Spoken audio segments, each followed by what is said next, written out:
Kā sačakarēt steiku 2 minūtēs? Bet ne šodien.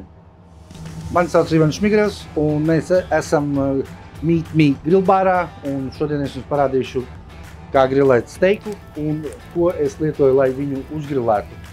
Tas ir Smart Charcoal PDK kokolis. Viņas ir presētas, viņiem ir ļoti ilgstoša degspēja.